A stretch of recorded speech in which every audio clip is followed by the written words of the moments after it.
नमस्कार।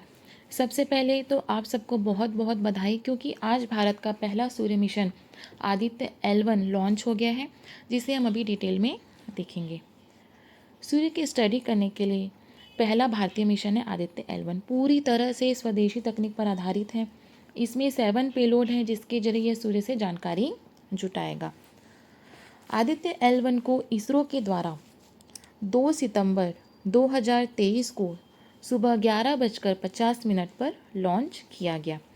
किस रॉकेट के द्वारा लॉन्च किया गया? इसे PSLV C57 polar satellite launch vehicle के द्वारा इसे लॉन्च किया गया, श्रीहरिकोटा सतीश धवन अंतरिक्ष प्रक्षेपण केंद्र, आंध्र प्रदेश से। अब इसका उद्देश्य क्या है इस मिशन का, उसे देखते हैं। इसके समझने के लिए हम पहले सूर्य की संरचना को देखते हैं कि सूर्य का स्ट्रक्चर कैसा है। सूर्य में तीन आंतरिक परत होती है और 3 बाह्य परत होती है। इस तरह से इसमें कुल 6 परतें होती हैं। तो आंतरिक परतें होती हैं, उसमें होता है पहले कोर आता है।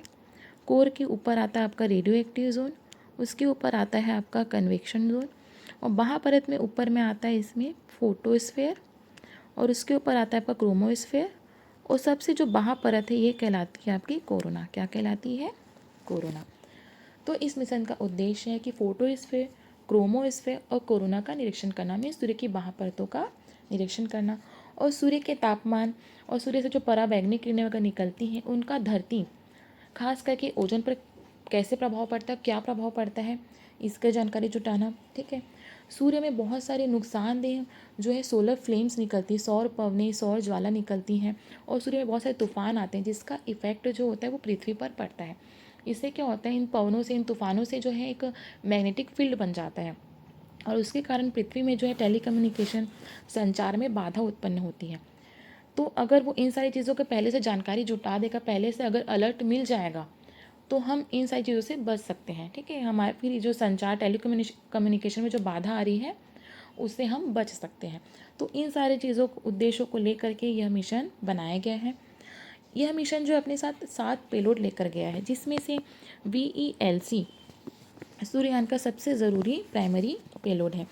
VELC का लक्ष्य यह पता लगाने के लिए डेटा एकत्रित करना है कि कोरोना का तापमान 10 लाख डिग्री तक कैसे पहुंच सकता है, जबकि सूर्य की सतह का तापमान 6000 डिग्री सेंटीग्रेड है। इसका मेन उद्देश्य यही है VELC का। ठीक है।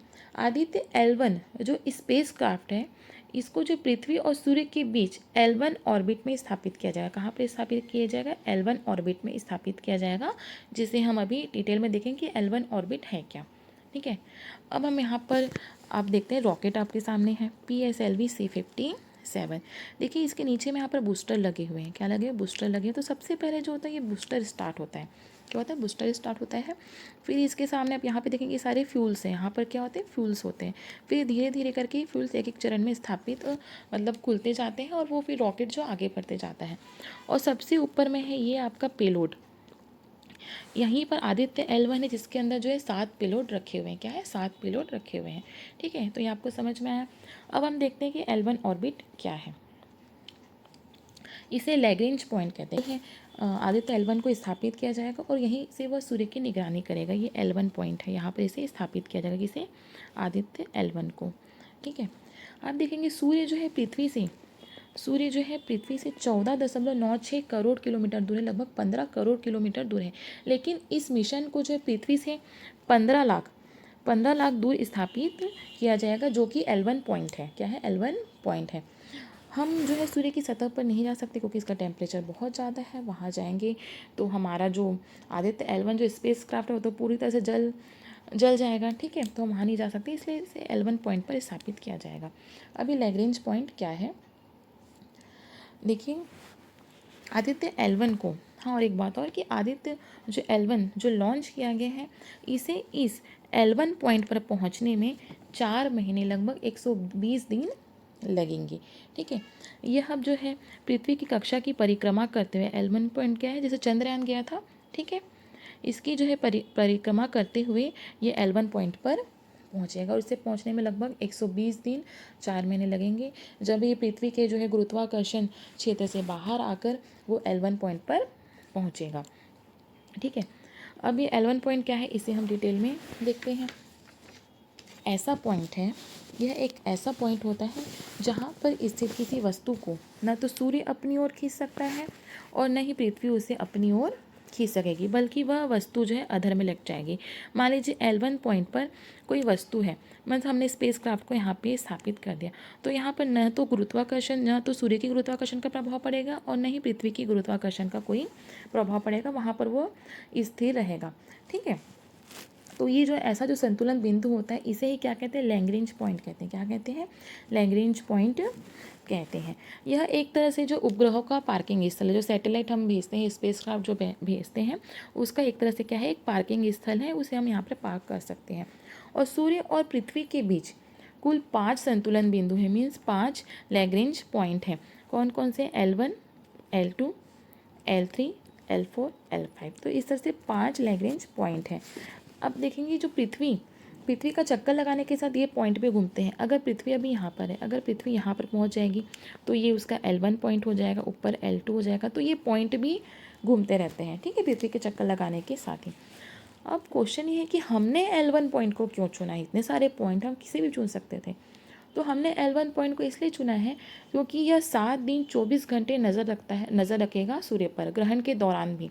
ठीक है, अगर सूर्य पर ग्रहण लगता है उसके बाद भी ये सूर्य की स्टडी कर सकता है, इसलिए हमने L1 पॉइंट को चुना है। आया समझ में। अब उसके बाद हम आगे देखते हैं कि भारत ही नहीं अन्य देश भी सूर्य पर जा चुके हैं, तो वे कौन कौन से देश हैं। ठीक है, तो उसमें 3 देश है सूर्य पर जो मिशन भेज चुके हैं, अमेरिका, जर्मनी, यूरोपीय स्पेस एजेंसी। ठीक है, इन्होंने अब तक जो है सूर्य पर 22 बार पहुंचने की कोशिश की, जिसमें से नासा की सबसे ज़्यादा सूरज पर मिशन भेजे, लगभग 14 मिशन भेजे हैं। इसमें से हम कुछ मिशन को देख लेते हैं जो कि अभी हाल ही के हैं, जैसे पार्कर सौर प्रोब टच द मिशन। यह मिशन जो है किसके द्वारा भेजा गया था, नासा के द्वारा भेजा गया था, फ्लोरिडा स्थित कैनेडी स्पेस सेंटर से इसे भेजा गया था। ठीक है, 28 अप्रैल 2021 को यह जो है सूर्य की बाह्य वायुमंडल कोरोना से होकर गुजरा।